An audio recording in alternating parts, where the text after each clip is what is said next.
Buenas tardes a todos, bienvenidos a esta segunda webinar organizada por nuestra sociedad, por la Sociedad Vasco-Navarra, por nuestra SUMPAR.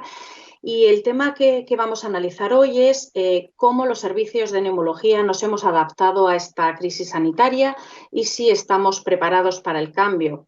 En definitiva, vamos a hablar de las unidades de cuidados respiratorios intermedios y lo que nosotros como neumólogos y como sociedad creemos, que es que la pandemia ha puesto en evidencia la necesidad de su creación y de que sean permanentes en los hospitales. Gracias a Novartis por hacer posible el encuentro y bueno, yo creo que si tenemos que analizar los últimos meses, cómo hemos vivido nuestro trabajo en los hospitales, yo creo que el adjetivo que tenemos que utilizar es el de situación inédita. Los hospitales se han colapsado por enfermos que tenían una única enfermedad, que era la COVID-19, una enfermedad respiratoria que en un porcentaje de los casos cursaba con una insuficiencia respiratoria grave.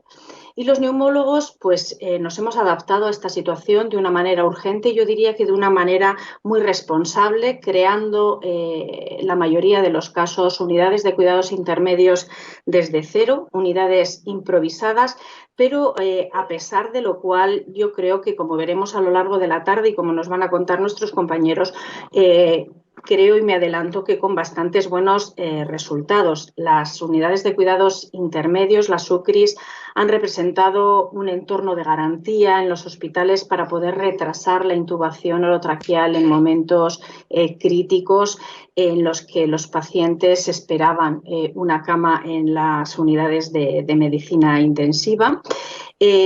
Han supuesto también un entorno de seguridad para que los pacientes de medicina intensiva salieran antes con unos cuidados especiales que no podían ser dados en las plantas de hospitalización convencional.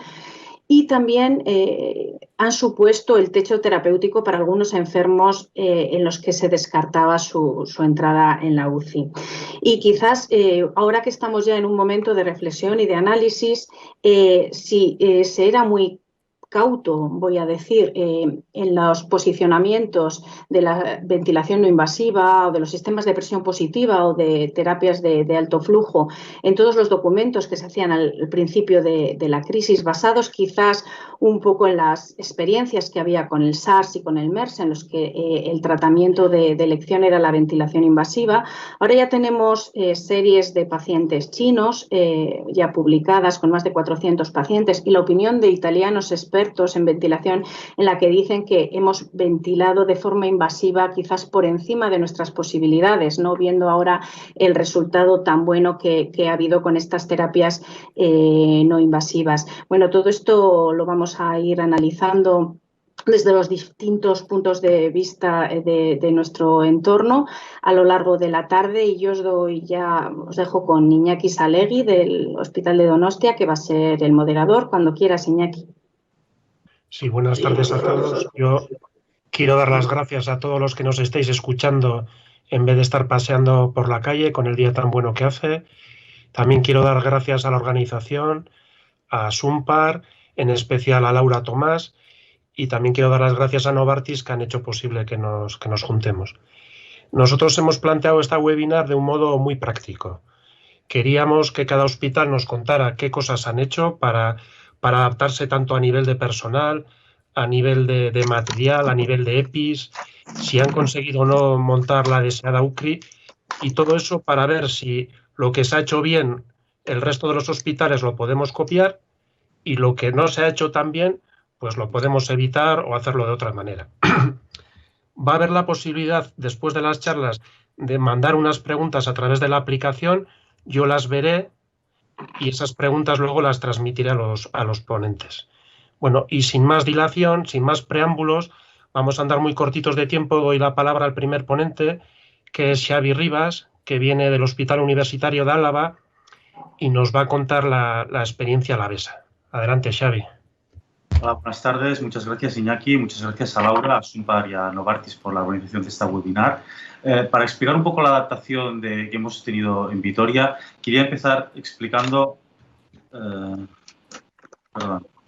¿Cómo es nuestro hospital? Nuestro hospital nace de la fusión de dos hospitales en Vitoria, del Hospital de Txagorritxu y del Hospital Santiago, que están separados por 3 kilómetros de distancia. Tenemos, aparte de las 2 sedes hospitalarias, tenemos una sede de consultas externas. Nosotros atendemos a las 3 sedes y, aunque la mayor parte de la hospitalización la llevamos en el Hospital de Txagorritxu, en la sede de Santiago tenemos una actividad hospitalaria que viene a ser a 1/3 de la actividad total. También en el Hospital de Santiago hay la unidad de sueño, que está formada por 3 neumólogos y que a efectos prácticos es una unidad independiente del resto del servicio. Disponemos de guardias localizadas que atendemos tanto en el Hospital de Txagorritxu como en la sede de Santiago. En Vitoria, ¿cómo empezó todo esto? En Vitoria empezó el 28 de febrero, es cuando tuvimos los primeros casos. Es probable que nosotros no fuéramos a tener mucha presencia en la infección respiratoria por el tema del COVID, ya que los documentos que circulaban durante la primera semana en el hospital, nuestra OSI decía que los pacientes que ingresaran con infección por coronavirus tenían que hacerlo en los servicios de medicina interna y medicina intensiva. Eso no se estuvo realizando durante las primeras 2 semanas donde los pacientes ingresaron a nuestro servicio. Y eso fue debido a que los primeros casos de coronavirus en Vitoria fueron dentro del propio servicio de medicina interna, siendo que los primeros días ya habían 4 médicos infectados por coronavirus y todo el servicio de medicina estaba, o la práctica totalidad del servicio de medicina estaba en aislamiento domiciliario. Sea como fuese, al final de la semana, de esa primera semana ya teníamos 23 hospitalizados, la gran mayoría en nuestro servicio, y vimos cómo al final de la semana ya teníamos 5 pacientes en cuidados intensivos. Pacientes que habían ingresado en respiratorio con unas gafitas nasales y que en 24-48 horas habían hecho un distrés respiratorio y habían tenido que ser intubados. Viendo cómo habíamos acabado la primera semana y que estábamos en los inicios, con Olatz Llaguno, que es mi compañera de ventilación, vimos que nosotros probablemente íbamos a tener un papel relevante en toda esta historia. Entonces, durante todo ese fin de semana revisamos qué es lo que había publicado, que en aquel momento era ciertamente poco. Lo único que teníamos eran las guías de manejo clínico de la OMS y del Gobierno de España, del Ministerio de Sanidad, en la que decían que tanto el alto flujo como la ventilación mecánica no invasiva tenía poca utilidad, se tenía que utilizar de una manera muy cautelosa y nunca retrasar la intubación. Pero ya se habían publicado por aquel entonces las primeras series de casos chinos con neumonías severas por COVID y veíamos que aquellos pacientes que habían sobrevivido a una neumonía severa, solo un 3% de los pacientes, un 15% de los pacientes habían precisado ventilación invasiva y que la gran mayoría habían podido salir adelante con oxígeno de alto flujo y con ventilación mecánica no invasiva. Por lo que veíamos que verdaderamente tanto la ventilación como la oxigenoterapia de alto flujo podía tener utilidad en esta enfermedad. Otra de las cosas que vimos durante esa semana era la manera que teníamos de protegernos. Veíamos noticias que en China se cubrían con buzos, ya no solo en las zonas de las UCI, sino también en zonas de hospitalización, que los pacientes estaban en camilla, y en cambio nosotros, para entrar a la habitación, nos teníamos que poner el EPI, luego nos lo quitábamos, no íbamos completamente cubiertos, no llevábamos calzas, y veíamos que si íbamos a utilizar terapias que generasen aerosoles, era fácil que nos pudiéramos contaminar y que pudiéramos contaminar también las zonas en principio limpias como el control de enfermería. Así que nos pusimos como objetivo ya tener todos los documentos los primeros días de la segunda semana. Ya para ese lunes habíamos establecido qué tipo de planta queríamos tener y establecimos una UCRI de 30 camas. Una UCRI en el que solo habían 2 habitaciones limpias, que era el despacho médico y el despacho de la supervisora, y el resto de la planta, 15 habitaciones con 30 camas, era todo sucio. Tenemos 2 habitaciones con presión negativa que se iban a dedicar para ventilación mecánica no invasiva y luego el control de enfermería, que también iba a ser un control sucio, íbamos a poner monitores y una central de monitorización. Para esa semana también teníamos, para ese mismo lunes, teníamos un algoritmo de manejo de la insuficiencia respiratoria en paciente con COVID. Recuerdo que en ese momento no teníamos ninguna recomendación de ninguna sociedad. Nos pareció que lo más práctico era dividir al paciente según era candidato a cuidados intensivos o según no era candidato a UCI. Aquellos pacientes que eran candidatos a UCI íbamos a iniciar oxigenoterapia a alto flujo, les íbamos a controlar muy estrechamente durante las primeras horas y únicamente, en el caso de que empeorase, únicamente íbamos a utilizar la ventilación mecánica en aquellos pacientes que tuviesen una hipercapnia relevante o aquellos pacientes que, por no haber camas en la UCI, tuviéramos que iniciar ventilación no invasiva. Estos eran los únicos motivos por los que íbamos a iniciar ventilación en estos pacientes. En cambio, a los pacientes que no eran candidatos a UCI los íbamos a ingresar según la calidad de vida, el estado clínico y la capacidad de supervivencia que tuviese el paciente y según la disponibilidad de los equipos que dispusiéramos íbamos a utilizar CPAPs, alto flujo o ventilación mecánica como techo terapéutico. Hicimos un plan de un recuento de qué material necesitábamos. En aquel momento únicamente teníamos 4 equipos de alto flujo y pedimos inicialmente que se aumentase a 15 equipos, pero al final de la semana recomendamos que fueran 30 equipos los de alto flujo los que necesitábamos. También solicitamos que se nos cambiasen, se nos actualizasen nuestros ventiladores a ventiladores de doble rama con capacidad de poder suministrar una CO2 de 1. Solicitamos un gasómetro, que se nos comprasen monitores y una central de monitorización para enfermería y un ecógrafo para hacer ecografía torácica. También para esa semana teníamos establecido protocolos para utilizar la ventilación mecánica no invasiva con codos azules y poder filtrar de esa manera el aire que exhalaban los pacientes, y también se estableció un protocolo de broncoscopia con broncoscopio desechable. Ese fin de semana se construyó en 48 horas una ampliación de UCI en una planta convencional, ya que la UCI se estaba quedando sin camas. Y también se habilitaron camas de UCI en los quirófanos. A partir de la tercera semana ya empezamos a rodar. Entonces, ya empezaron a llegar los altos flujos, no nos llegaron todos de golpe, nos iban llegando en tandas de 5, 6, 7 equipos, pero sí que para el final de la segunda semana teníamos 30 equipos de altos flujos. Lo que no llegamos a tener fueron los nuevos equipos de ventilación. El único equipo de ventilación que recibimos fue un Evo Trilogy cedido por Philips, a que le sacamos humo a ese equipo. Y bueno, ¿cómo funcionábamos?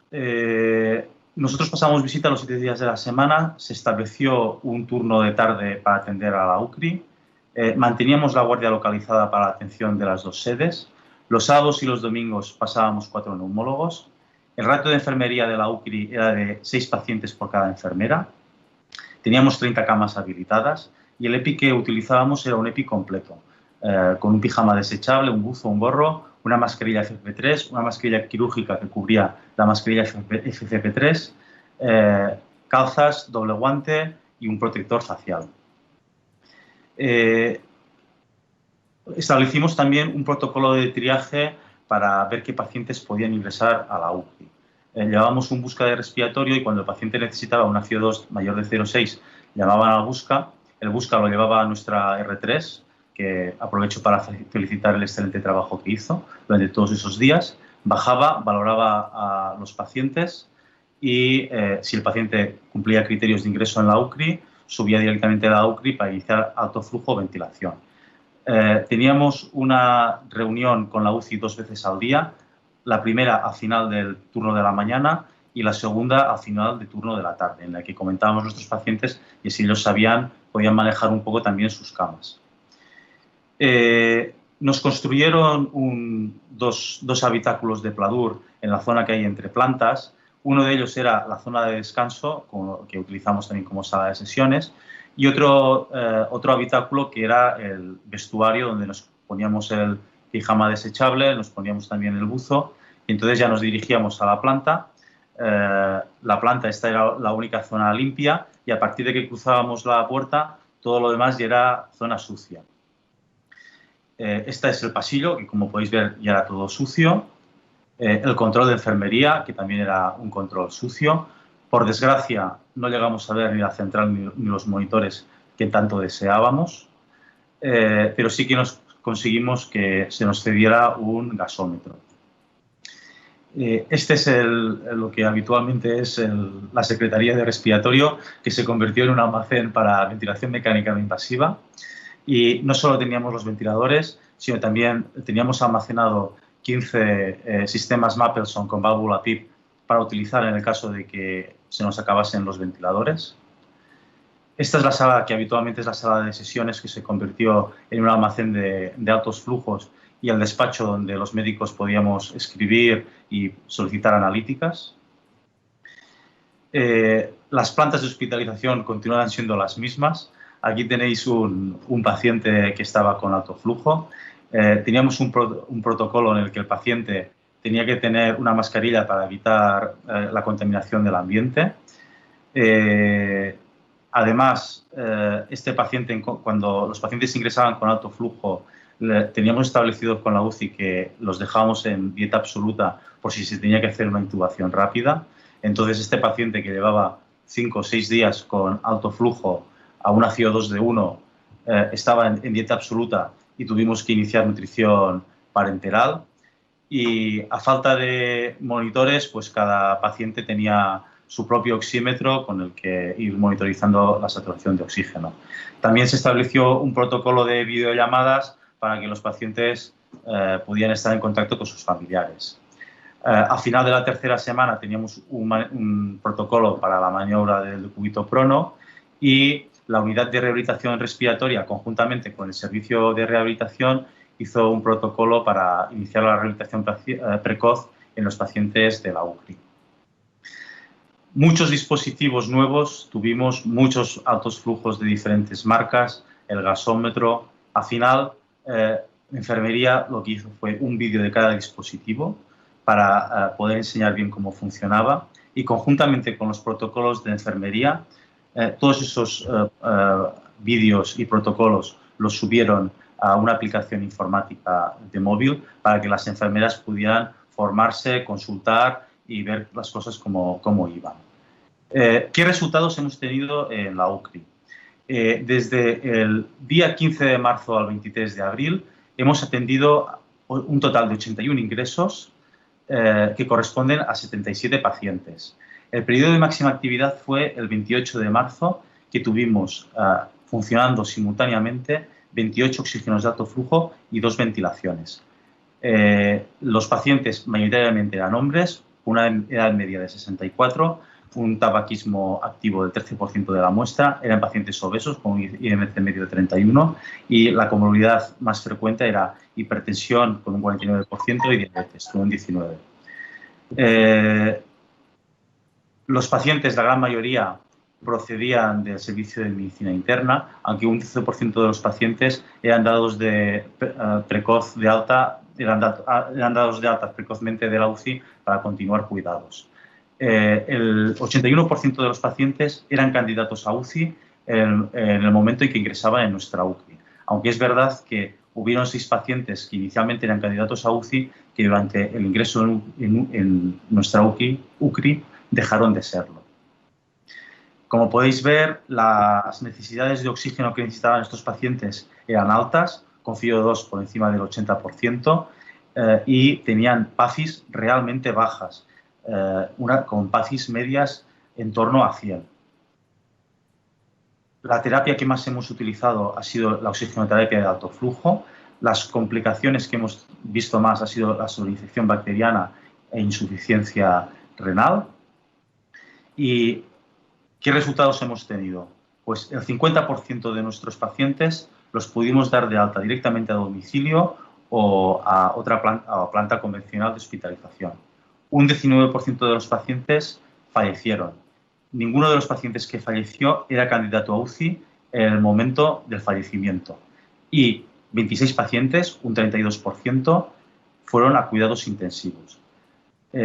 Retrasamos el ingreso en cuidados intensivos una media de 2,7 días. De los 26 pacientes que ingresaron en UCI, 20 se intubaron y fallecieron el 38% de los pacientes que ingresaron en la UCI desde nuestra UCRI. ¿Qué adversidades hemos tenido en todo este camino? El primero de todo y el que más nos asustó fue el alto consumo de oxígeno que tuvimos en nuestro hospital, con picos que quintuplicaban los consumos habituales de oxígeno. Esto producía habitualmente dos problemas. El primero, que se generaba hielo dentro del circuito y eso estaba comprometiendo la oxigenación de todo el hospital, que ya los ingenieros tomaron sus medidas pertinentes para que eso no se vuelva a producir. Y el segundo problema que nos encontramos fue que por el alto consumo que había de oxígeno, la presión del circuito de oxígeno era mucho menor que la presión del circuito del aire. Entonces, al conectar los equipos de la marca Aquaven, que se conectan tanto en el circuito de oxígeno como en el circuito de aire, el mezclador notaba mucha diferencia de presión y entonces saltaba una válvula que hacía un ruido increíble, impresionante. Entonces, para poder solventar este problema, habilitamos en otra planta 8 camas que funcionaban de la misma manera que íbamos funcionando como una UCRI sucia. Otra de las infecciones, de los problemas que tuvimos fueron las infecciones. Ya avanzo que no se ha asociado que la UCRI se haya asociado con mayor infección dentro del personal sanitario. Aquí podemos ver las infecciones que ha habido en todos los servicios de nuestro hospital. Podemos ver que los médicos nos hemos infectado un 25% de la plantilla, pero han habido servicios como cardiología, hospitalización a domicilio, oncología y hematología que nos han superado en el número de infectados. El número de infectados dentro del personal de enfermería ciertamente ha sido alto, por encima del 50%, pero tenemos que en otros servicios han habido el mismo porcentaje o superior incluso de infectados dentro del personal de enfermería. Lo que sí que es importante y es reseñable decir que dentro del personal de auxiliar de enfermería, que son los que más en contacto están con los pacientes, nuestro servicio fue donde menos personal de auxiliar de enfermería se infectó, con únicamente un 5% del personal de auxiliar de enfermería. Si luego vemos la gráfica de abajo, cuándo se produjeron esas infecciones, vemos que en las fechas en las que se abrió la UCRI no hubo un aumento significativo del porcentaje de infecciones. Otra de las adversidades fue la carga de trabajo que teníamos. Eran jornadas muy prolongadas, unidas a una carga emocional, pacientes muy enfermos, pacientes que no sabíamos cómo iban a ir. Además, el tener que hablar por teléfono con los familiares también era una carga añadida. Eso sumado más a tener que cubrir sábados y domingos hacía que el descanso semanal fuera menor muchas veces de 48 horas. De hecho, por el gran número de bajas que tuvimos que dejar de atender el Hospital de Santiago y centrarnos en la UCRI de Txagorritxu. Y la actividad hospitalaria del Hospital de Santiago la tuvieron que asumir los neumólogos de la unidad de sueño. En el caso de que hubiese un paciente que necesitase ventilación o alto flujo en la unidad en el Hospital de Santiago, ese paciente se trasladaba. Por supuesto, la consulta externa se anuló toda, pero aunque hubiéramos querido, no hubiéramos podido hacer consulta, ya que la tercera y la cuarta planta, que es donde nosotros pasamos consulta, hicieron obras, pusieron baños, pusieron 2 tomas de oxígeno en cada despacho para utilizar como salas de hospitalización en el caso de que el hospital colapsase. La gente me pregunta, mis familiares de Cataluña y mis amigos de Cataluña me preguntan, bueno, ¿y cómo habéis vivido todo esto de la COVID en Vitoria? Y yo les digo, nosotros hemos hecho como Philippe Petit. Nosotros nos hemos asomado al abismo, hemos cruzado por una cuerda floja y haciendo equilibrios no nos hemos caído tú. Y creo que nuestro trabajo, sinceramente, ha sido básico para que la unidad de cuidados intensivos no colapsase. Y las pruebas son estas gráficas.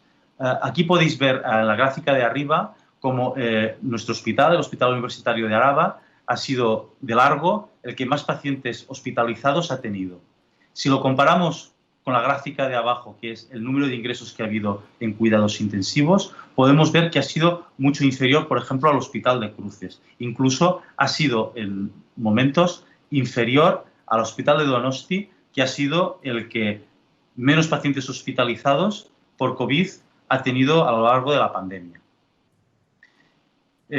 Veremos en el futuro si lo que hemos hecho es correcto o no. Se habla mucho del daño pulmonar inducido por el paciente y los italianos son fervientes, apuestan por intubar a los pacientes de manera precoz, por prolongar la intubación de manera prolongada y recomiendan no utilizar la oxigenoterapia de alto flujo y la ventilación. Y esta actitud ha sido fuertemente criticada por grupos americanos como el de Tobin, en el que dicen que en el momento actual no está demostrado suficientemente la presencia del llamado daño pulmonar inducido por el paciente y que promover en este momento políticas o actitudes de intubar deliberadamente en este momento no se debería realizar. Lo que sí que está claro es que la oxigenoterapia de alto flujo y la ventilación mecánica no invasiva es superior y reduce la mortalidad si la comparamos con la terapia estándar de oxigenación. Y en este camino es donde nosotros nos queremos centrar y donde creo que debemos estar. Este es nuestro propio plan, nuestro siguiente paso. Ya tenemos aprobada una obra en nuestra unidad en la que las habitaciones de presión negativa van a ser ampliadas de 2 habitaciones a 8 habitaciones.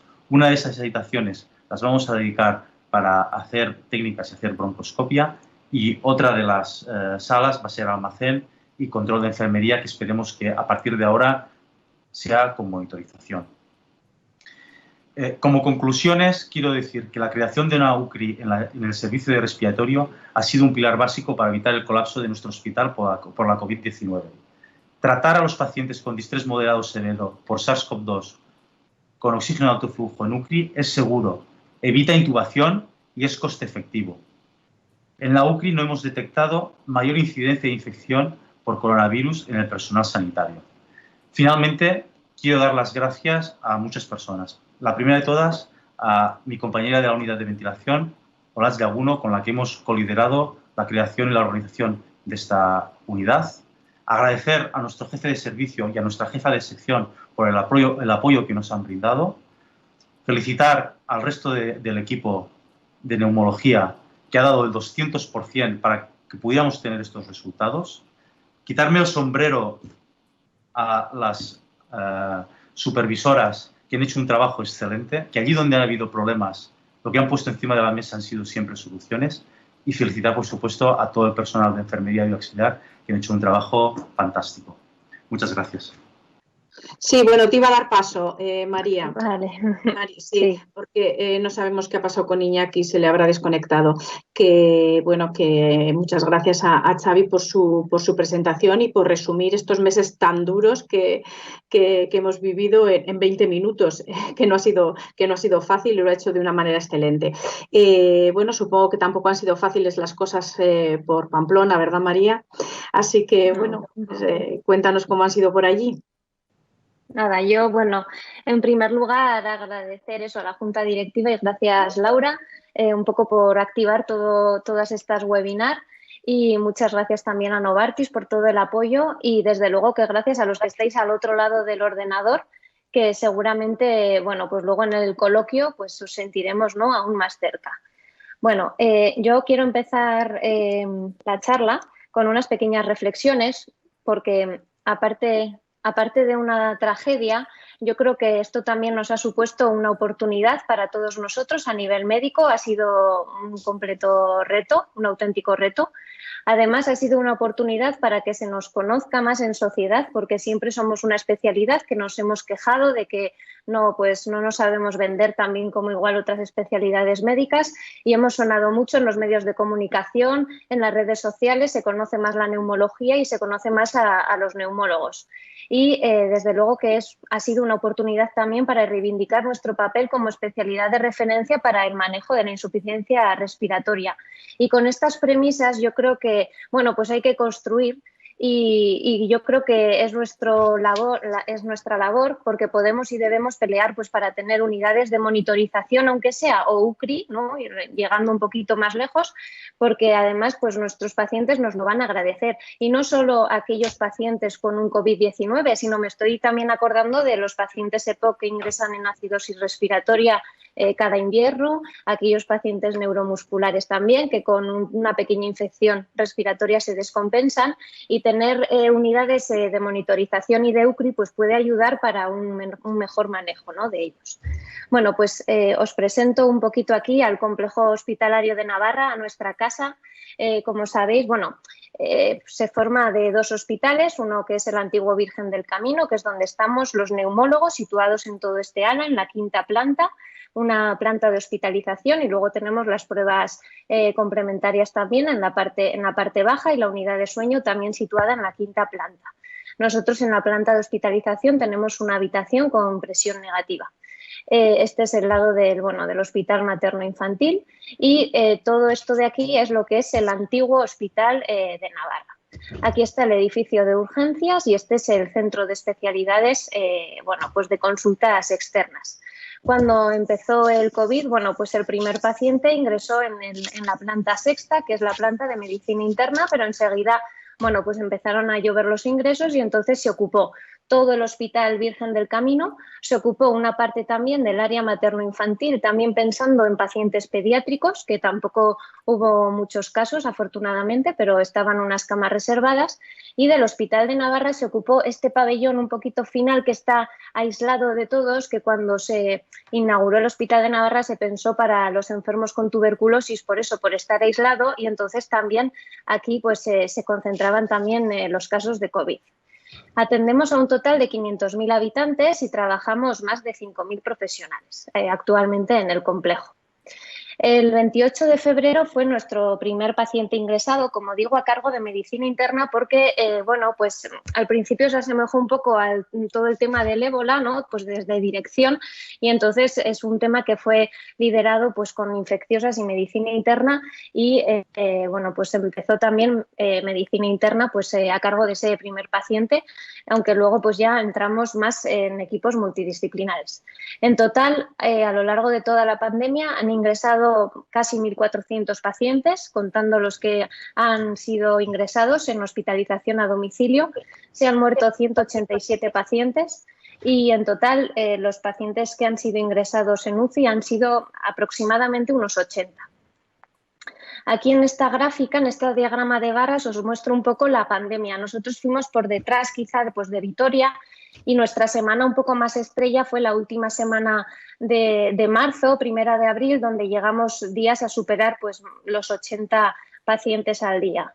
Y si analizamos un poco también la evolución de los ingresos y las altas, pues como podéis observar, los ingresos en naranja y las altas en azules pues fueron la última semana de marzo, donde había muchísimo ingreso, no tanta alta, y entonces ahí hubo pues un poco el momento más crítico. Y sin embargo luego ya fue a partir de mediados de abril donde ya la cosa pues iba ya en descenso, con un número de altas muy superior al número de ingresos. Si nos fijamos en la UCI, pues más o menos fue lo mismo, ¿no? Similar a la parte de la hospitalización convencional, siempre en esta semana de finales de marzo.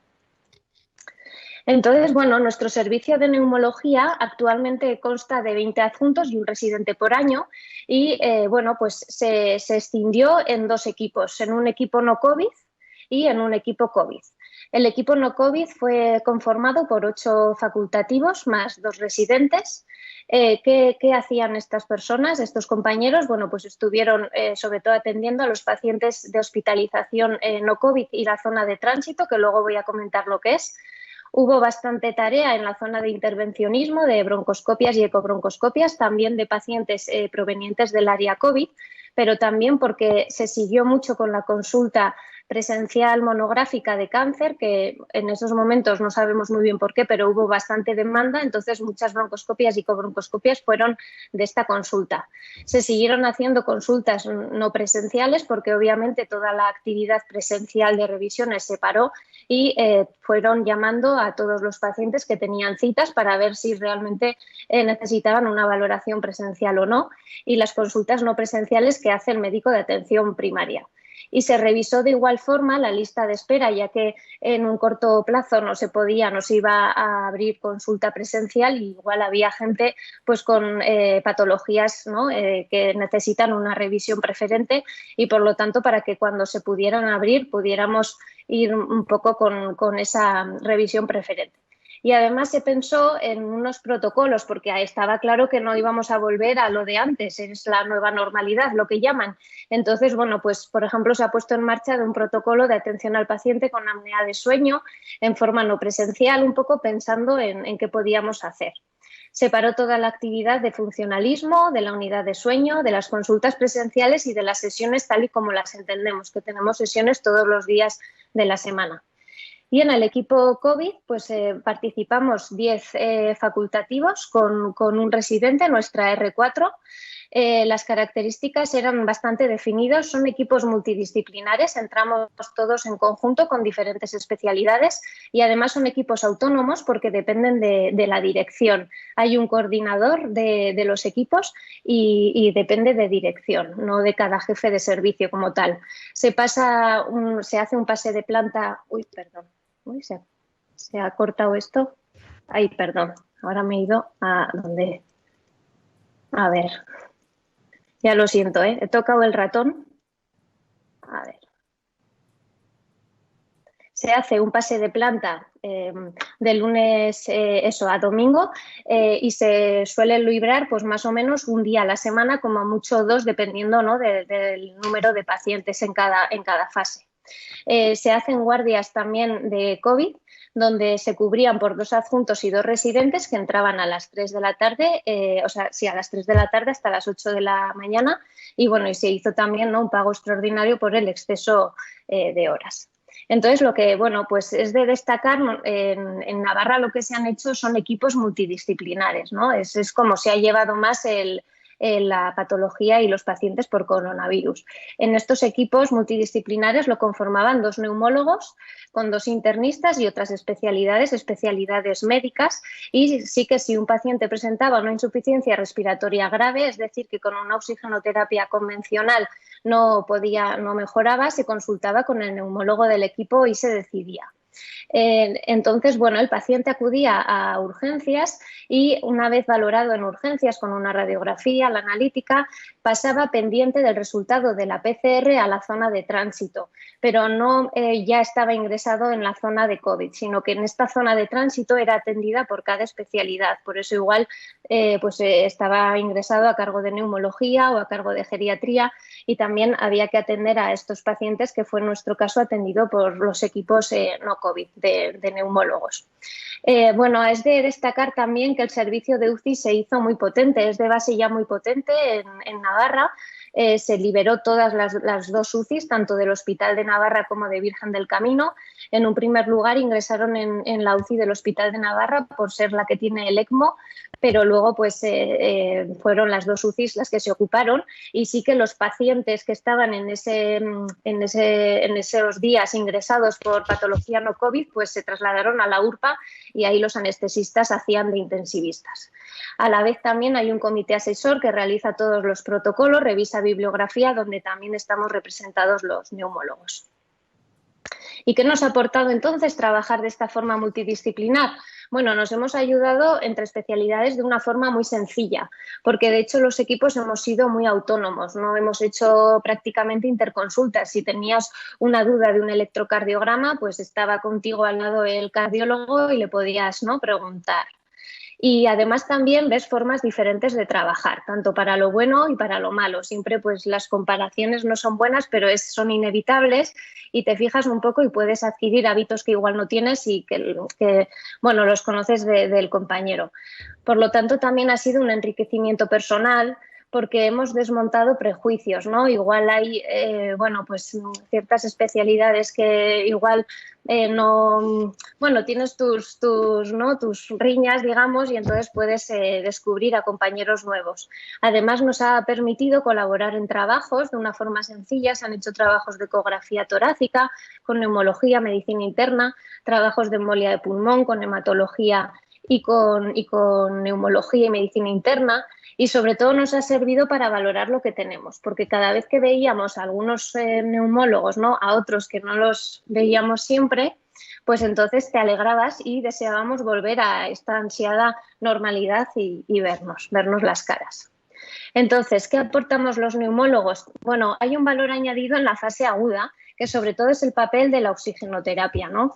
Pero además también, aparte de la oxigenoterapia, es un virus respiratorio y por lo tanto pues tenemos bastante que decir, y además produce fenómenos trombóticos en el lecho vascular pulmonar, y también de la embolia es una patología que nos podemos sentir cómodos. Pero además, aparte de en la fase aguda, también tenemos un valor añadido en la fase crónica. Hay que hacer un seguimiento de estos pacientes en el manejo también de secuelas de la afectación parenquimatosa y decidir también el tiempo de anticoagulación. Y por lo tanto, al final de esta presentación os voy a dar 2 pinceladas sobre las consultas monográficas de neumocovid que ya están abiertas en el complejo hospitalario. Por lo tanto, nuestro objetivo en esta pandemia como neumólogos ha sido garantizar una oxigenación y una ventilación adecuada a los pacientes con insuficiencia respiratoria grave, ganar tiempo para que esos tratamientos que poníamos y con mayor o menor evidencia fueran haciendo su efecto, tratar la insuficiencia respiratoria con terapias más agresivas como el oxígeno de alto flujo, mejorar también la condición de seguridad para los sanitarios con un confort máximo al paciente, pero sí que con unos recursos técnicos muy limitados. Entonces, bueno, pues cuando estalló todo esto salieron publicadas, ¿no?, pues el documento de SEPAR, un documento del grupo de ventilación y el documento también del Ministerio de Sanidad, donde, bueno, no me voy a extender, pero siempre nos comentaban que un paciente candidato a intubación nunca hay que demorar la intubación y que no se use el soporte respiratorio no invasivo, pero sí que había pacientes donde el techo estaba en la ventilación porque no eran candidatos a la intubación orotraqueal y sí que, bueno, pues se les podía dar un soporte respiratorio no invasivo. Y si se acompañaban en estos pacientes de un aumento del CO2, pues intentar la ventilación mecánica no invasiva. Así las cosas, pues nosotros aportamos o apostamos más por el oxígeno de alto flujo, pero con, bueno, unas limitaciones, ¿no? Una limitación, en primer lugar, a nivel del problema de suministros. Nosotros de normal tenemos 2 equipos de alto flujo y se solicitaron, pero nos llegaron 2 tarde y el último ya muy tarde. O sea, se los quedó muchos Vitoria o así, porque nosotros ahora mismo tenemos 5 oxígenos de alto flujo y ya os comento que empezamos a tirar con 2 y luego nos llegaron 2 y el otro muy al final. Los equipos adecuados, bueno, no nos hemos vestido con buzos, sí que nos hemos puesto con la FPP3, pero no hemos llegado a usar los buzos. Tuvimos al principio un desabastecimiento de las FPP2, incluso pues estuvimos incluidos en los hospitales, ¿no?, de los que habían cogido las mascarillas que no eran de buena calidad y por eso nos hicieron a todos PCR. Y otra de las grandes limitaciones, que yo creo que este soporte respiratorio no invasivo no es solo tener el material, sino también hacer una vigilancia estrecha. Se necesita una unidad, aunque sea de monitorización. Si no llegamos a una UCRI como tal, una unidad de monitorización donde veamos que el paciente está respondiendo a la terapia. Y esto nosotros tampoco hemos tenido a día de hoy. Pero así las cosas, se hizo este protocolo extensivo a todos los equipos multidisciplinares y desde aquí también, bueno, dar las gracias al doctor Joan Boldú, que fue un poco el que lideró todo esto y, bueno, comentar que hemos usado bastante la Filtramax, que es esta mascarilla que todos conocéis, y luego utilizamos el doble Aquapack con 2 tubos corrugados y el oxígeno de alto flujo. Entonces, por comentar un poquito, el doble Aquapack con 2 tubos corrugados, pues es esto que veis en la foto, es una mascarilla de cono azul donde se le colocaba un filtro con una válvula expiratoria con el filtro para limpiar un poco, porque como os digo, solo tenemos una habitación de presión negativa y no teníamos buzo, utilizábamos una FPP3 cuando poníamos a estos pacientes y entonces se colocaba cada Aquapack en un caudalímetro a 15 litros. Entonces permite, por lo tanto, hasta 30 litros de oxígeno humidificado y es un oxígeno de mayor calidad por la humidificación y además fluidifica secreciones. ¿Cuándo lo colocábamos? Pues cuando no había disponible un oxígeno de alto flujo. Y lo bueno que tiene es que además no hay un problema de suministro porque son unos fungibles que, bueno, pues siempre tienes en el hospital. A nivel del oxígeno de alto flujo, nosotros sí que cuando lo hemos usado se colocaba una mascarilla con cono azul y también con la válvula expiratoria, o sea, salía el aire con el filtro, no solo la mascarilla quirúrgica, pero quizá también por eso, ¿no? Porque los EPIs tampoco eran los más adecuados. Entonces, por la escasez, al inicio muy limitado, comento que empezamos con 2 equipos de alto flujo, solamente lo colocábamos en los pacientes subsidiarios de UCI y que en ese momento no tuvieran camas o lo que sea, ¿no? Y posteriormente, cuando ya nos llegaron algún equipo más, sí que se colocó en otro tipo de pacientes. Así como el doble Aquapack se coloca en todo el área COVID, en todo Virgen del Camino, en el Hospital de Navarra, en el pabellón que he comentado, el oxígeno de alto flujo solo se colocaba en la planta de neumología, ya que es la que tiene la infraestructura para la toma de oxígeno y el personal de enfermería cualificado y obviamente el paciente a cargo del neumólogo, aunque estuviera dentro de un equipo multidisciplinar. En total hemos utilizado 9 pacientes, lo hemos colocado en 9 pacientes, 3 de ellos, como veis, pues se fueron a la UCI, uno sí que se murió porque, bueno, falleció, le cambiamos a una V60 pero sin mejoría y finalmente pues falleció y en 5 pacientes sí que se mejoraron y, bueno, como veis, uno estuvo hasta 11 días, pero han sido los entre 2 y 3 días de tratamiento con oxígeno de alto flujo. Bueno, entonces las limitaciones que nos hemos encontrado para esta terapia, sobre todo una falta de suministro con un número de equipos muy reducido, por eso al inicio la indicación eran los pacientes subsidiarios de UCI. Además, una falta de unidad de monitorización y, bueno, pues se ha tenido un bajo poder de decisión en la organización, ya que los equipos ya estaban configurados desde un poco desde dirección, ¿no? Digámoslo así. Entonces, esto ha hecho que ha habido un número escaso de pacientes que se hayan podido beneficiar de este soporte y siempre hay que hacer una autocrítica y hay que hacer un área de mejora. Y hace un mes tuvimos una sesión del servicio donde, bueno, pues fue una sesión muy intensa y fue muy enriquecedora, donde todo el mundo pudo hablar con libertad y compartimos las impresiones y de esto, bueno, pues estamos un poco preparándonos para el cambio, ¿no? Para hacer esos cambios y de aquí felicitar a Vitoria porque creo que ha hecho un trabajo excelente, ¿no? Con la presentación de Xavi, enhorabuena. Y bueno, el segundo brote creemos que va a venir.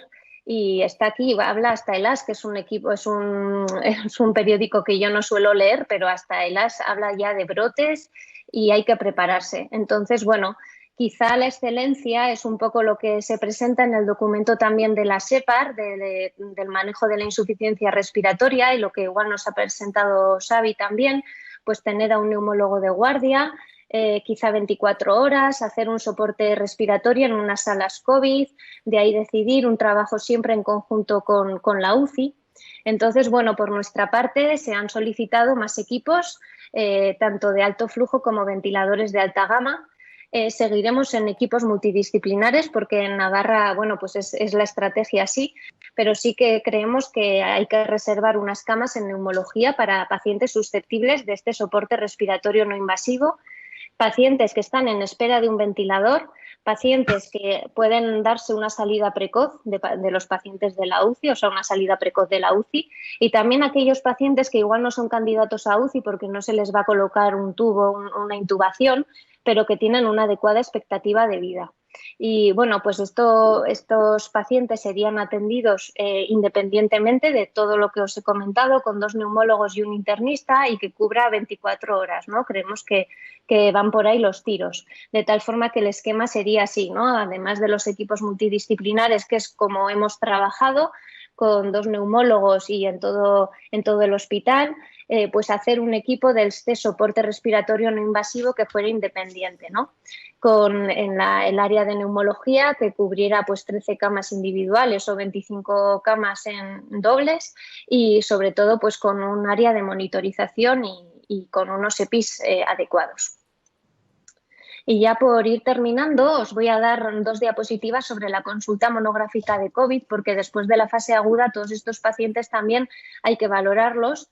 La consulta tiene un objetivo para hacer un seguimiento clínico, radiológico y funcional de los pacientes COVID-19. Sobre todo son pacientes que vienen de dados de alta, preferentemente de UCI, y también procedentes de atención primaria, sobre todo, ¿no? Pacientes que igual no han necesitado ingreso, pero luego van al médico de cabecera pues porque no están en la clase funcional como previamente, ¿no? Entonces, esos pacientes se valoran también en una consulta presencial. La pasan 4 neumólogos, sobre todo, que son de las consultas de EPIC y de circulación pulmonar, y actualmente son entre 2-3 consultas presenciales por semana. En la primera visita se le hace una anamnesis, exploración física, placa y espirometría. La difusión también se puede hacer en el mismo momento de la consulta si tiene disnea, una placa aún no resuelta, y se hace la solicitud de analítica de sangre con consentimiento informado, si el paciente quiere, para también una parte de la muestra darla a biobanco para estudios. Entonces, bueno, si el paciente tiene todo bien, está asintomático y las pruebas complementarias son normales, en esa primera consulta le damos de alta. Si el paciente tiene algo de disnea residual, pero las pruebas complementarias son normales, se le solicita una ergometría y un angiotac. Y si además el paciente de presentar disnea tiene alteraciones a nivel funcional o radiológico, pues quizá haya que darle más tiempo y le hacemos un nuevo control en 3 meses con nuevas pruebas de función respiratoria y TACAR. Estas consultas también van un poco coordinadas con las consultas monográficas de EPIC principalmente y de circulación pulmonar. Y estamos pendientes de coordinar también un tratamiento de rehabilitación de esta fase más crónica, de nutrición y de psicólogo, ¿no? Sobre todo para aquellos pacientes, bueno, pues que han tenido estas estancias medias tan altas en la UCI, ¿no? Bueno, como conclusiones, pues que esto ha supuesto un gran reto a nivel personal y profesional, que los neumólogos tenemos un papel preferente en el manejo de la oxigenoterapia y el soporte respiratorio no invasivo, pero sí que hemos estado limitados por la escasez de equipos y una ausencia de monitorización. Entonces, que esto, bueno, lo tomamos como una oportunidad de mejora y bueno, pues va a ser así, ¿no? En próximas webinars a ver si bueno, pues podemos presentaros, ¿no? Y el valor añadido también que tiene la consulta tras el alta para detectar a aquellos pacientes con secuelas y con el manejo. Muchas gracias. No sé si se me oye, he tenido antes un problema con la conexión y no he podido felicitar a Xavi por la presentación, que me ha parecido muy buena. Quería felicitar a Xavi y a todo el equipo del hospital por el trabajo realizado, y lo mismo a María. Es decir, nosotros desde Guipúzcoa nos dais una sana envidia por el trabajo que habéis realizado. Andamos un poco mal de tiempo y le vamos a dar paso ya a Valen Cabreada, que nos va a explicar pues la experiencia del Hospital de Cruces. Adelante, Valen. A ver. Se oye bien, ¿no? Bueno, pues buenas tardes a todos. Yo lo primero, me voy a intentar ser breve porque vamos mal de tiempo. Tengo que agradecer a Zoom, para toda la Junta, a Novartis, pero sobre todo quiero agradecer a la gente que una tarde como hoy, que hace un día espléndido aquí en Bilbao, pues nos está oyendo. Me está pareciendo un webinar interesantísimo, y más aún viendo cómo en un área tan reducida, 3 hospitales y más de 2 pertenecientes al mismo servicio de salud, podemos tener experiencias tan totalmente diferentes. Yo aquí os voy a intentar brevemente contar la nuestra, contar la del Hospital Universitario Cruces. Bueno, vamos a empezar, vamos a definir un poco cuál fue el punto de partida en nuestro hospital, que yo creo que es algo es algo importante. Cuando ya esto empezó a verse que iba en serio, que esto no era una cosa de reírnos de qué pasaba en China y tal, pues la dirección del hospital planificó un poquito la respuesta al plan de contingencia por una serie de escenarios en función de la cantidad de pacientes. Y se planificaron unos escenarios, en primer lugar, para las unidades de críticos, que se hizo un plan de contingencia enorme que contemplaba hasta 120 camas de críticos, liderado inicialmente por la UCI, pero con una gran carga de trabajo también sobre el servicio de anestesia y reanimación. En nuestro hospital hay un servicio de reanimación muy, muy potente, y con la habilitación de una serie de espacios, bueno, pues como el gimnasio de rehabilitación, quirófanos, etcétera. E incluso estaba previsto el poder pasar incluso al BEC, cosa que afortunadamente no se llegó. Y había también un plan de contingencia o una planificación por escenarios para las plantas de hospitalización.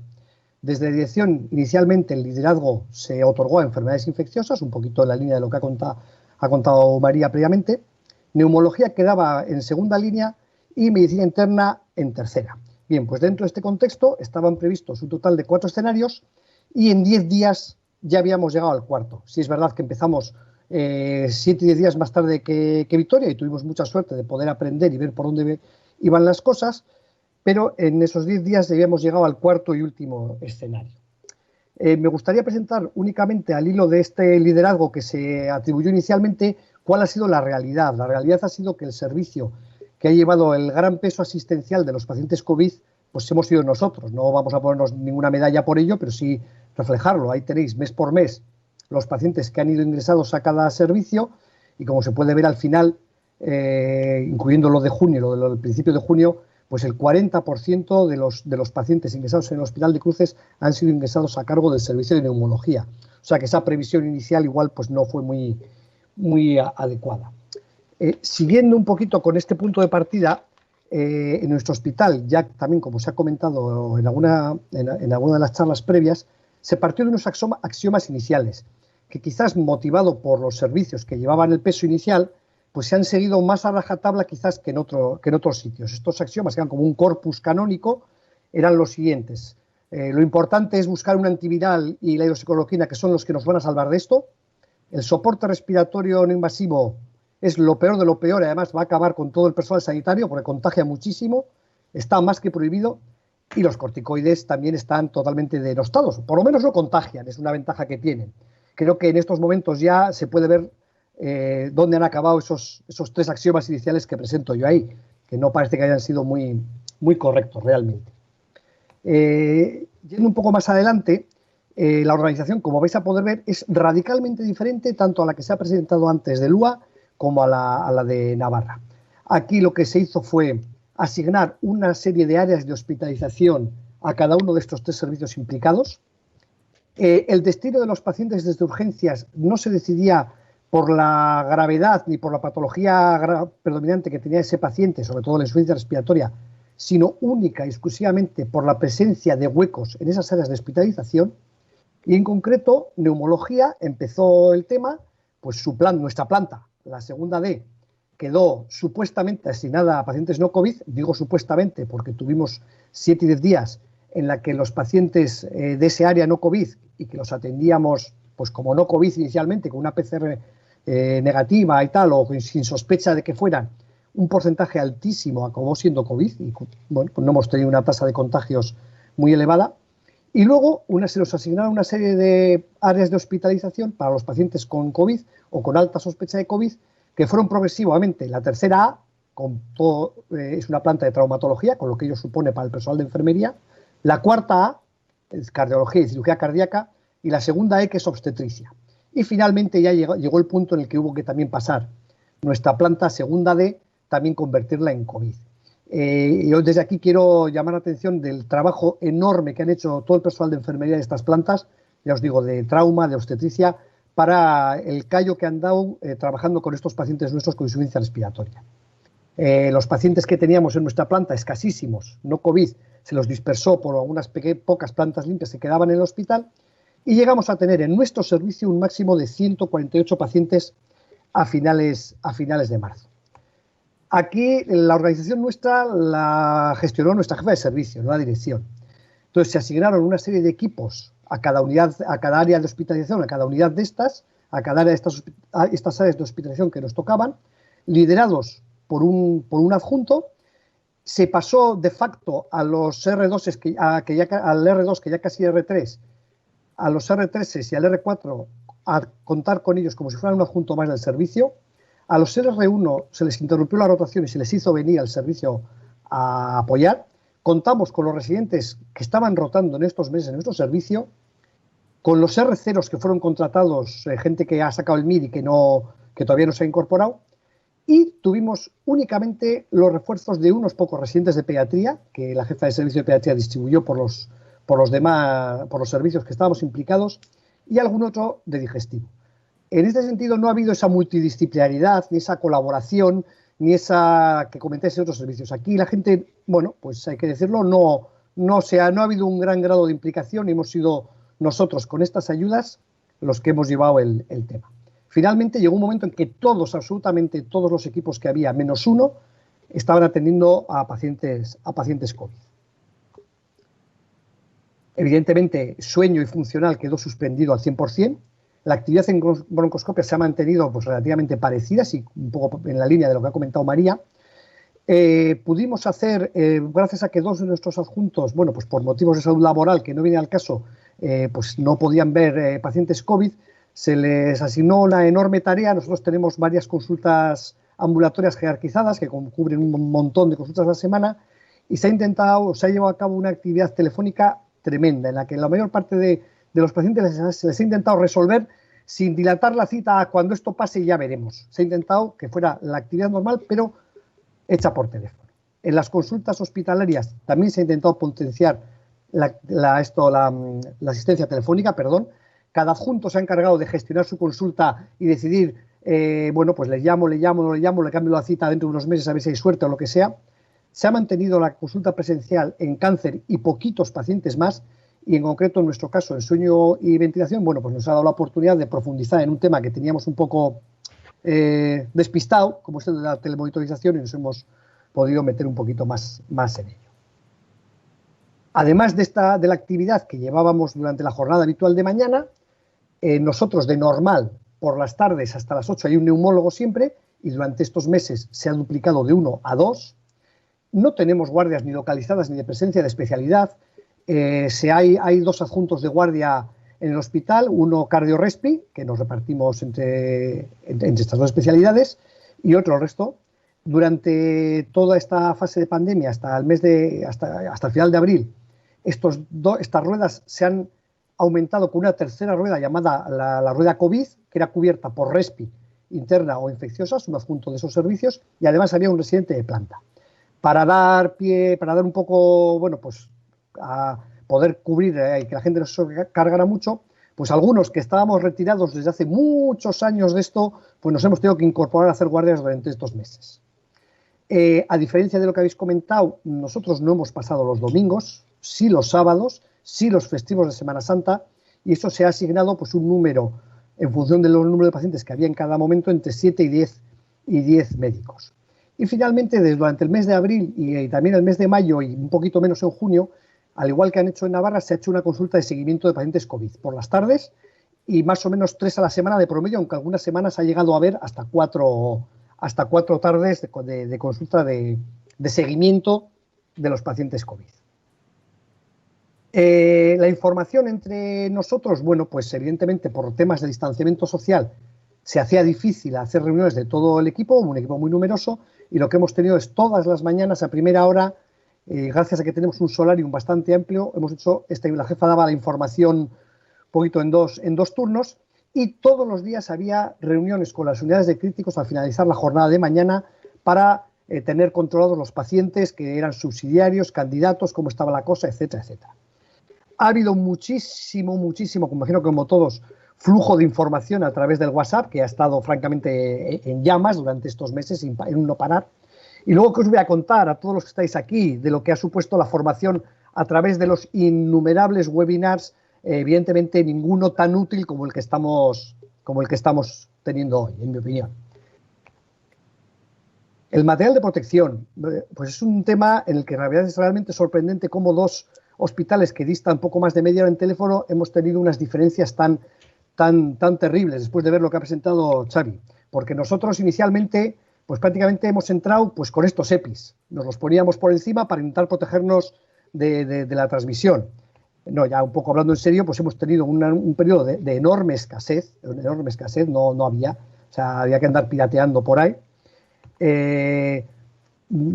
Decía yo en la diapositiva, antes de verlo de Xavi, que ha habido también unas grandes e inexplicables diferencias dentro del mismo hospital entre diversas áreas de hospitalización, que no encontramos una razón para que eso haya sido así. Pues muy cerca de nuestra planta había sitios donde había una gran abundancia de material y no así las nuestras.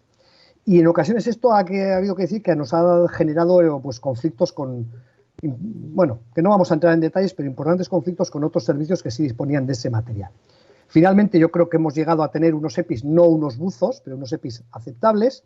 En algunos casos, como se puede ver en la fotografía, con algunas propuestas arriesgadas y estrambóticas, pero que yo os aseguro que no se empaña nada y se ve muy bien. Y os puedo decir que el filtro arriba me da gran seguridad. Llegados a este punto, os diréis, ¿qué coñazo está dando? ¿No nos va a hablar del soporte respiratorio no invasivo, de la monitorización del AUCRI? Bueno, pues sí. Sí, y en principio, pese a esa fase inicial en la que estaba prohibidísimo, en nuestro hospital pues no se podía ni mencionar casi el tema, pues fuimos haciendo acopio de material, pero material principalmente relacionado con ventilación no invasiva, ventiladores, mascarillas, tubuladuras, filtros, CPAP domiciliarias. También hicimos acopio de algunos dispositivos, sobre todo los cogimos del servicio de urgencias, que nos cedieron amablemente, de CPAP no mecánicos, como la CPAP Ochu, la Busignac. Recibimos algunas donaciones de material por parte de Vitalaire y de Philips, y se hizo una solicitud formal de material al hospital, que en absoluto ha tenido la respuesta que habéis podido tener en el UA. Nos han llegado ahora. Lo que hemos pedido al hospital ha llegado en junio, cuando ya creo que, bueno, pues si hay rebrote hará falta, pero si no, bueno, pues bienvenido sea. Aquí tenemos un documento gráfico, ahí tenemos sacando del baúl de los recuerdos en un altillo, pues mascarillas de codo azul, etcétera, etcétera, pero bueno. Y pasado este momento, yo creo que es importante que hagamos una autocrítica nosotros mismos, yo el primero, que me autocritico a mí, una autocrítica, bueno, pues de haber estado lentos. Cuando ya teníamos noticias de lo que estaban haciendo nuestros compañeros de Álava, pues no reaccionamos a tiempo, tuvimos una velocidad lenta de reacción. No tuvimos, yo creo que nos faltó confianza en nuestras propias técnicas y habilidades. Decíamos, uy, esto está muy prohibido, aquí los de la UCI no quieren ni oír hablar del no invasivo. Nos costó, estuvimos un poco cobardes, por decirlo así, nos costó dar el salto para posicionar y dar el valor que realmente merece el soporte respiratorio no invasivo frente a esa tendencia que existía en nuestro hospital. Yo creo que si hubiéramos andado más rápidos, podríamos haber aportado muchísimo beneficio a mayor número de pacientes, pero bueno, esto pues fue así. Y bueno, pues gracias sobre todo a una compañera que es con la que más ha trabajado en el soporte no invasivo en la doctora Sonia Castro, que es la que más pues nos ha pinchado para que finalmente espabiláramos, despertáramos y reaccionáramos un poquito. ¿Vale? Entonces, ¿cuándo ya dimos ese salto? Bueno, pues cuando ese megaplan de contingencia de más de 120 camas estaba próximo a llenarse, no llegó a llenarse, hay que decirlo así. En ese momento pues vimos que era necesario romper con esos tabúes, con esos mitos y que teníamos que poner las pilas y empezar con esto. Claro, en ese momento no se pudo ni plantear de una unidad, pues no. Se empezó a colocar soporte respiratorio no invasivo allá donde el paciente estaba, disperso por el hospital en esas 4 plantas que manejábamos a cargo de neumología. Y se solicitó un espacio físico dedicado, llámalo monitorización, llámalo UCRI. Y de hecho se nos llegó a ofrecer una unidad con 4 camas, que son pocas, pero bueno, algo era, pero cuando ya parecía que estaba todo en orden, no había personal de enfermería para contratar, para dar cobertura a ese tema, porque el personal era la unidad de ictus, el personal que cubría la unidad de ictus había sido destinado al gimnasio de rehabilitación que estaba cubierto por anestesia con pacientes intubados y se quedó ahí la cosa, se quedó tal cual. Entonces lo que intentamos hacer fue, por lo menos los pacientes que íbamos a someterlos a estas terapias, intentar centralizar en nuestra planta que ya había pasado a ser planta COVID. Ahí en nuestra planta tenemos 2 habitaciones, un total de 4 camas de presión negativa que nos parecían las más adecuadas para esto. Hay que decir que este retraso, esta tardanza un poco en activarnos y en poner las pilas, nos hizo que pasáramos el tiempo de mayor escasez de EPIs y cuando ya nos metimos con esto estábamos mejor dotados y no tuvimos que luchar contra grandes reticencias a aplicar el soporte no invasivo. Empezamos inicialmente pensando que lo que más íbamos a utilizar y lo que íbamos a centrarnos eran los dispositivos de CPAP no mecánicos, incluso alguna CPAP domiciliaria enriqueciéndola con oxígeno, pero enseguida vimos las limitaciones.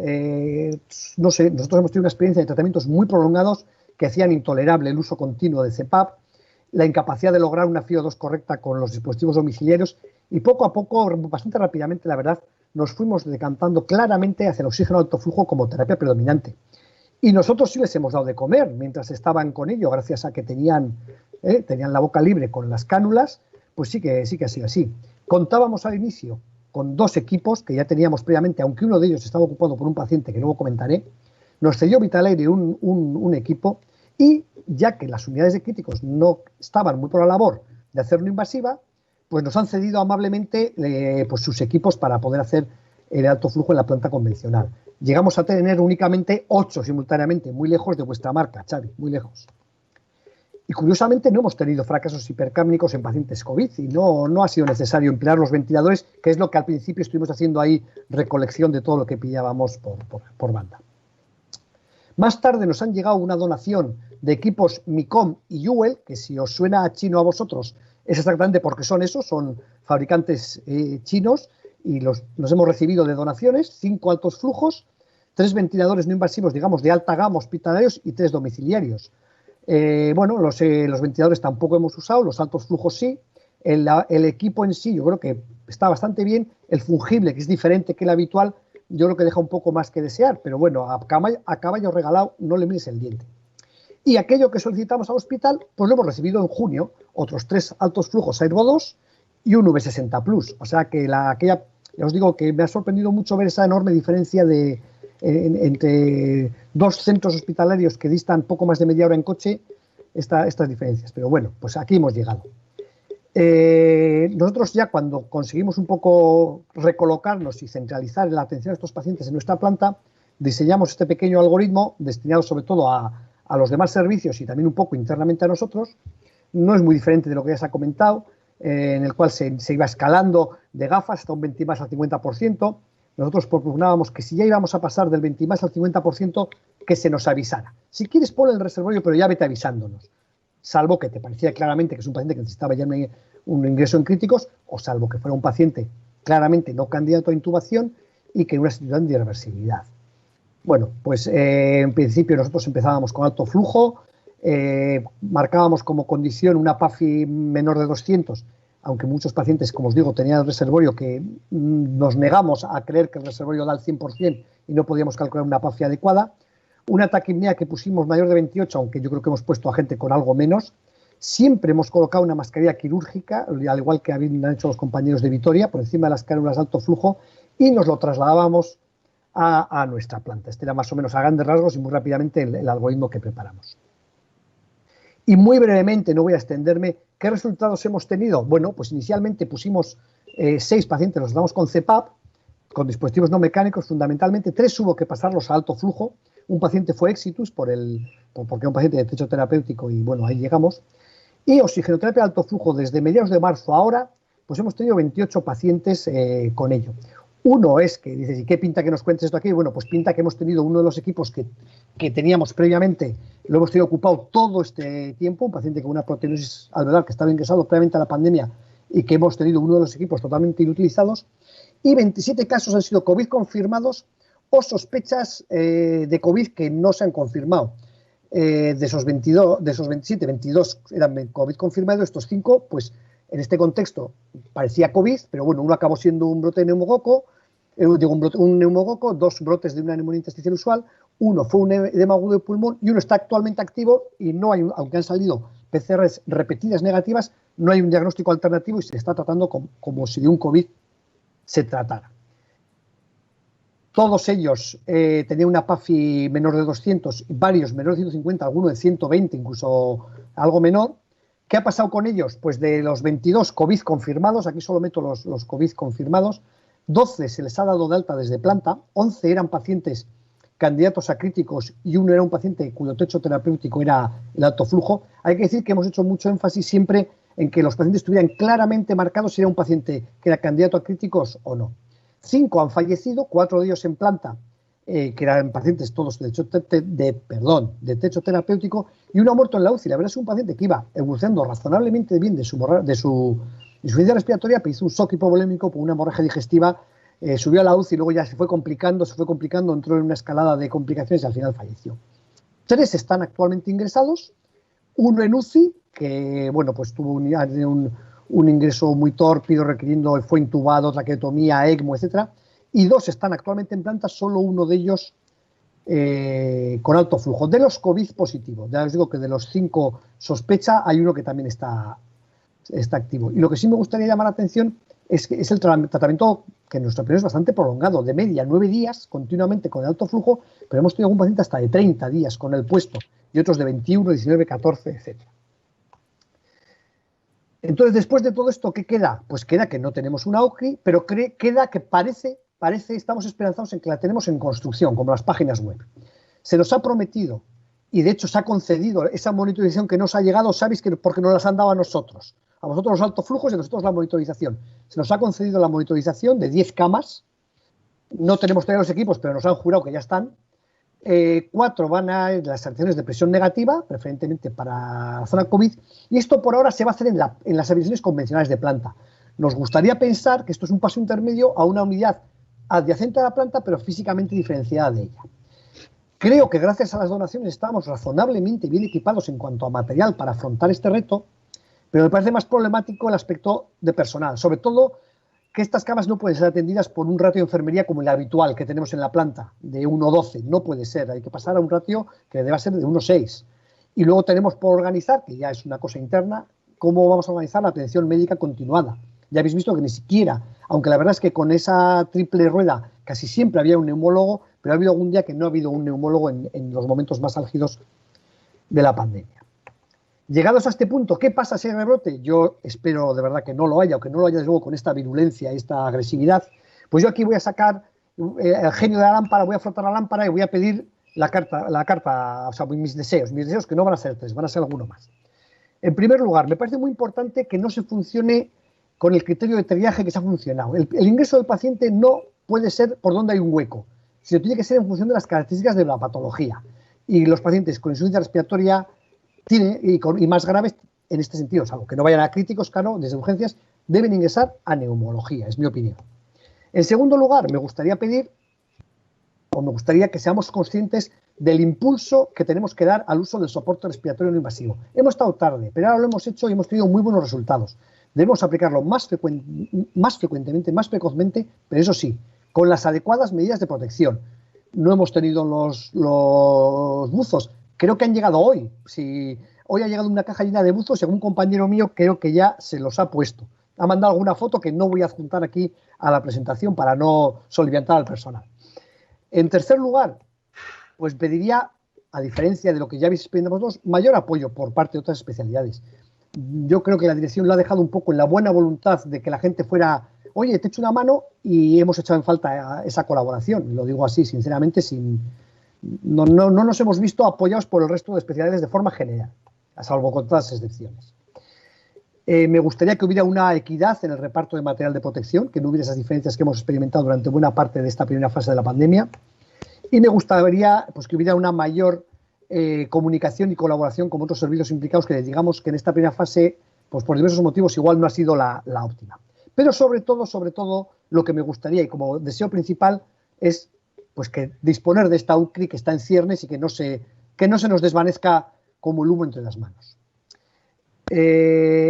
Unas 5 diapositivas muy rápidas sobre este tema que a mí, bueno, me ha apetecido hablar, porque para mí ha sido, así como la otra parte, pues ha sido muy dura físicamente y de trabajo, pero yo creo que hemos aprendido, no sé, la sensación era de ser útiles y de aportar y tal, pero esto de la desescalada para mí ha sido terrible, me está siendo muy complejo, muy problemático hacia esa nueva normalidad, un término que yo odio y que francamente espero que volvamos a tener una normalidad pues similar a la que teníamos antes, que podamos darnos la mano y abrazarnos. Entonces, pues la planta, ¿cómo queda? En estos momentos nuestra planta es la zona sucia del hospital, donde están ingresados los escasos pacientes COVID positivo. Y más que estos, lo que estamos ingresando son sospechas, que se hace una primera PCR y que no se confirma, pero que hay una sospecha clínica o radiológica, ingresan ahí como sospechas, pero hasta el momento creo que ninguna se ha confirmado en el último mes. Ahora están ingresando a cargo del servicio que sea, es decir, si es una hemorragia digestiva en un paciente que es COVID positivo porque era desde hace 2 semanas o lo que sea, ya queda a cargo de digestivo en nuestra planta. Se incluye a pacientes con sospecha o positivos procedentes de los hospitales de Urduliz y San Eloy, que se han declarado hospitales limpios por parte de Osakidetza. Es una zona dinámica en la que el paciente, cuando ya se descarta, se le saca a una planta limpia, y de promedio estamos teniendo en este contexto unos 10-14 pacientes, una carga no muy alta. Y luego tenemos, nuestra planta tiene una forma de L, lo cual nos permite hacer esto, la parte pequeña, digamos, de la L, en la zona limpia en la que estamos acogiendo fundamentalmente a pacientes procedentes de críticos con mayor compromiso respiratorio. En broncoscopia, pues la verdad es que así como fue el área que menos se le repercutió en el stop de la actividad, también es el que más, con mayor normalidad sigue. Nuestra área de sala de broncoscopia tiene presión negativa, están bien dotados de EPIs, desde salud laboral se ha dicho que se debe usar el EPIs, se debe hacer PCR negativa previa.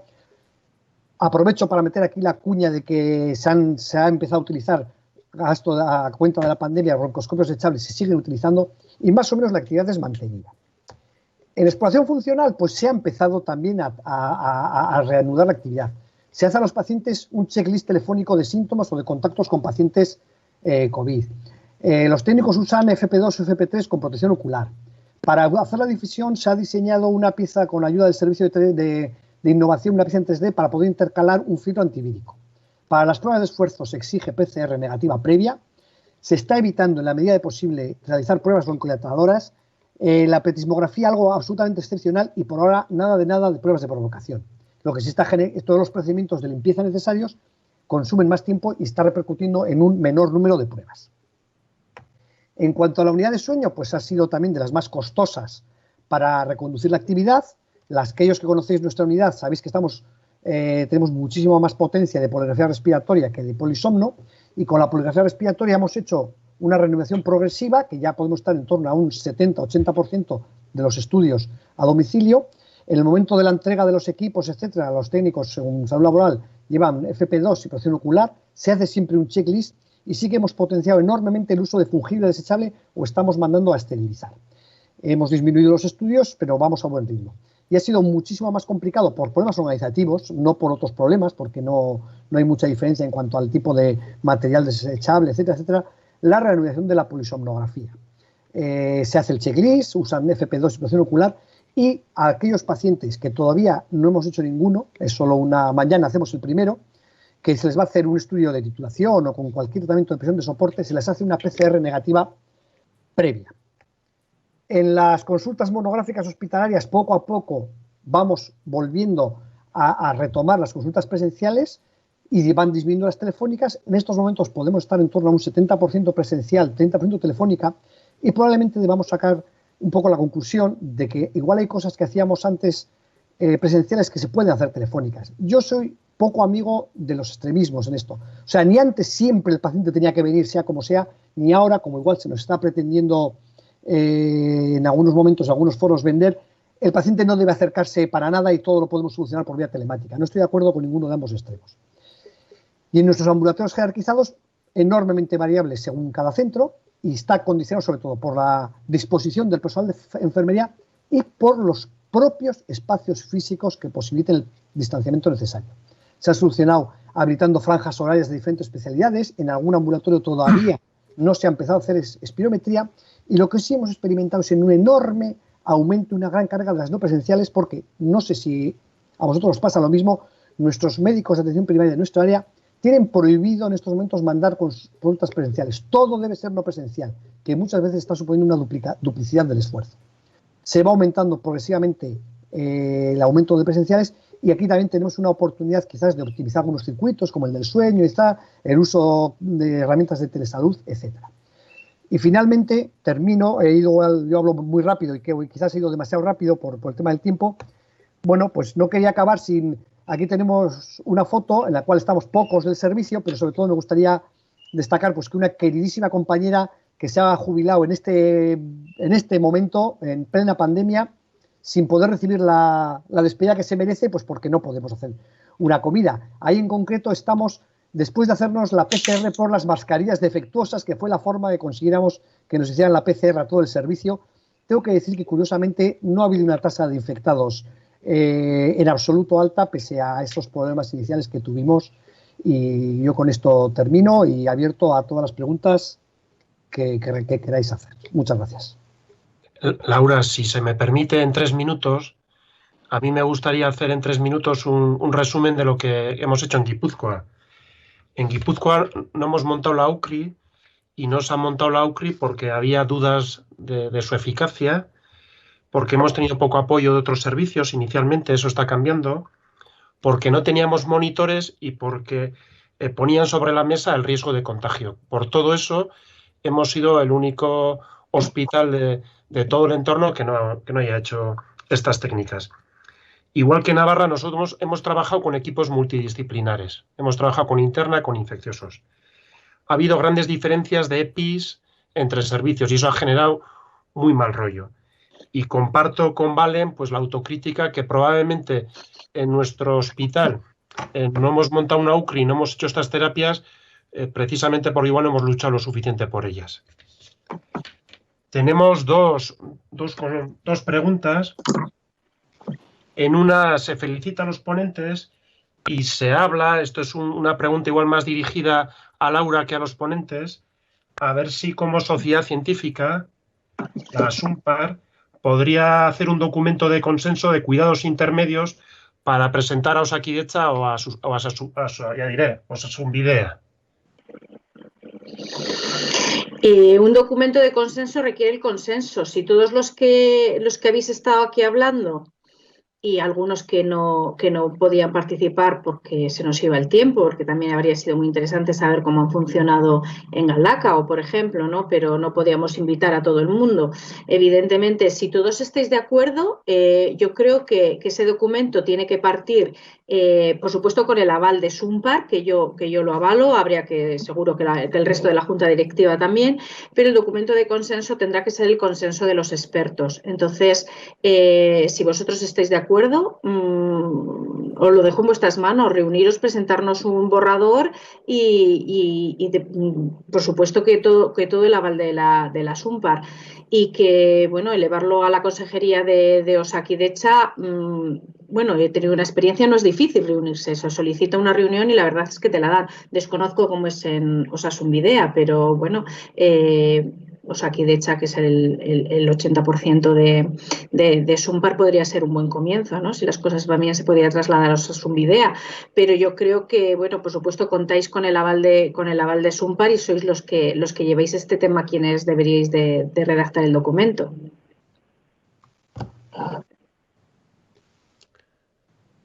Así lo intentaré.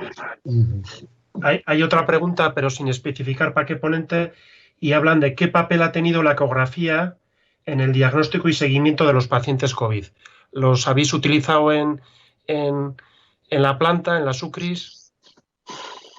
Yo debo decir que nosotros no. Igual Xavi, que han comprado un ecógrafo, nos puede contar algo, no sé.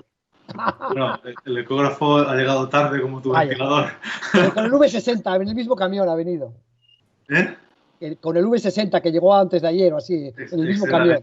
Entonces, a nosotros el ecógrafo, pedimos un ecógrafo justo al inicio y se nos dijo que se nos iba a comprar. Más, el ecógrafo que solicitamos fue el que nos recomendaba Sarah Haley y nos trajeron otro de otra marca que no se veía bien y ahora nos han sustituido por otro. Entonces, cuando nos llegó el ecógrafo, sí que empezamos a utilizarlo por la bibliografía que hay. El ecógrafo, yo creo que es básico en una UCRI. Te ayuda a monitorizar el parénquima pulmonar.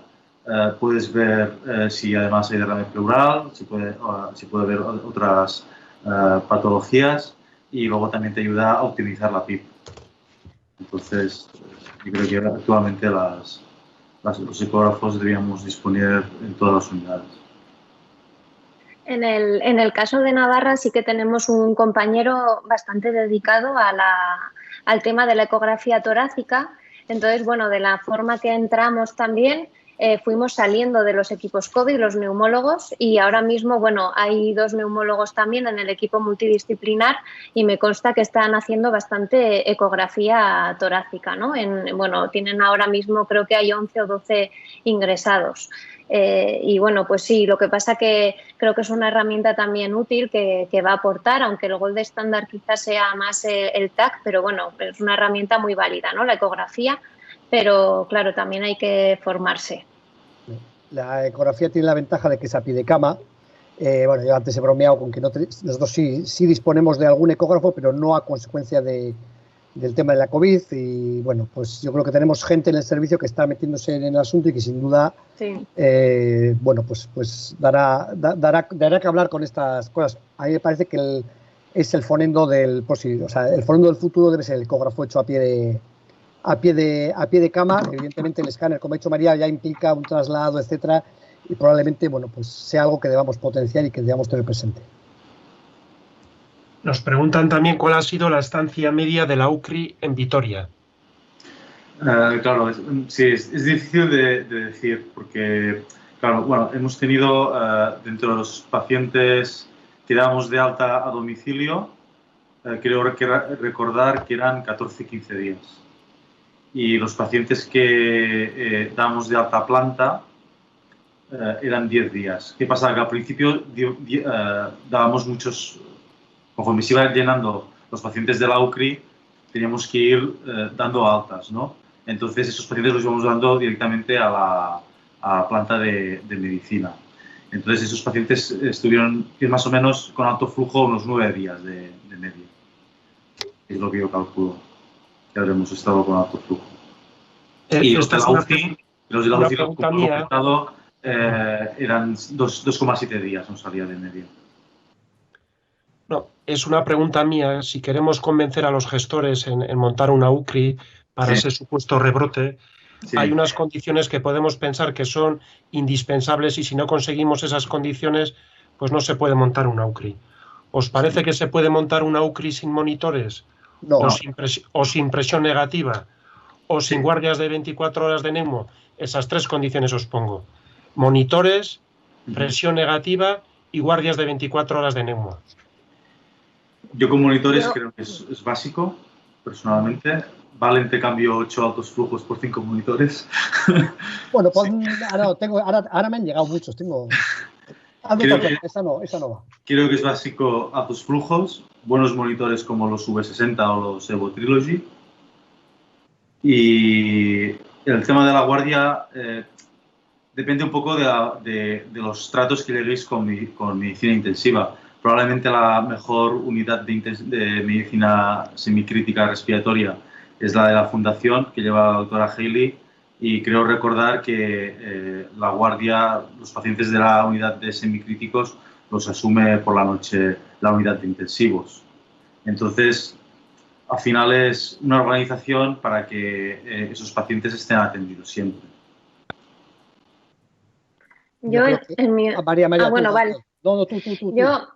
En mi opinión, muy importante el tema de los monitores, así como tener los equipos, porque no somos nada, ¿no? En principio, sin aparatos y sin monitores que nos digan cómo está el paciente.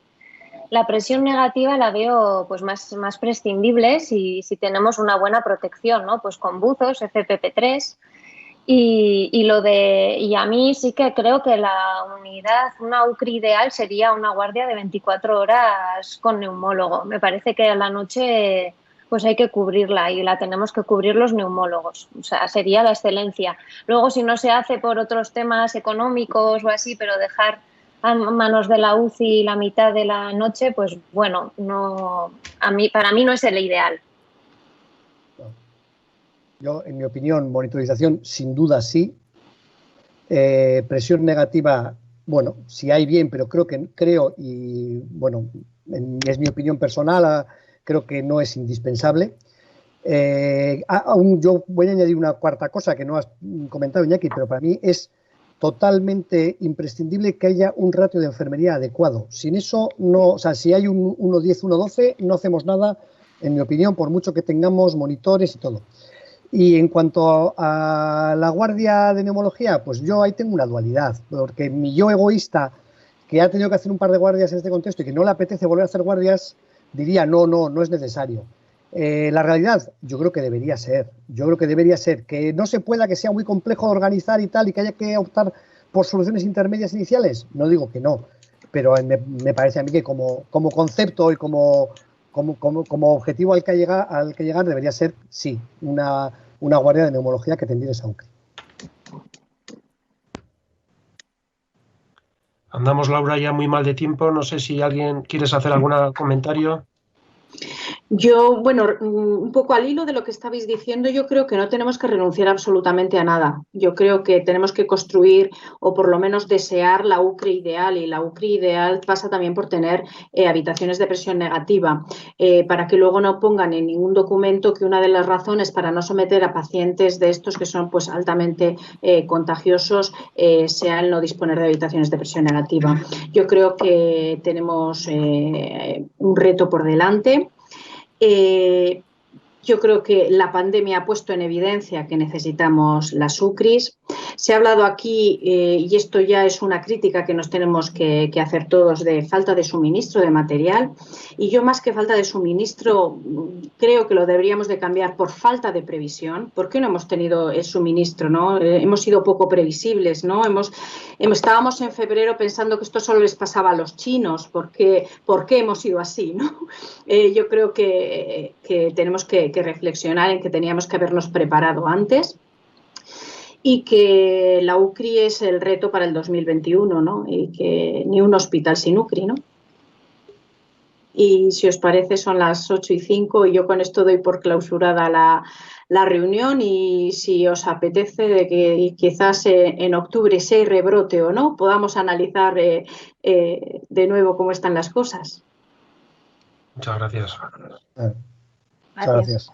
Adiós a todos, gracias por conectaros. Venga, muchas gracias.